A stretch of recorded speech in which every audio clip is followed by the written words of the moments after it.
Welcome back to a new video.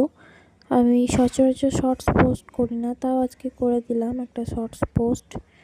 আমি এক্ষুনি স্নান করে ভিজে চুলে এসে চুলটাকে একদম নর্মাল কম্বিং করছিলাম ব্যাক সাইড থেকে। তোমরা দেখতেই পাচ্ছ, আশা করছি তোমাদেরও ভালো লাগবে। ওয়েট হেয়ার বা ভিজে হেয়ারের মধ্যে কম্বিং করতে সবাই পছন্দ করে, আমিও পছন্দ। তাই ভাবলাম তোমাদের সাথে একটা শর্ট ভিডিও শেয়ার করা যাক। তোমরা কিন্তু অবশ্যই কমেন্ট করে জানিও যে আমার ওয়েট হেয়ার কম্বিংয়ের ভিডিও তোমাদের কেমন লাগলো। আর বাড়ির ব্যাকগ্রাউন্ডে একটুখানি অ্যাভয়েড করে যেও, কারণ দুর্গাপুজোর মাস ঘর ছাড়া চলছে, তাই ঘরের অবস্থা খুবই খারাপ।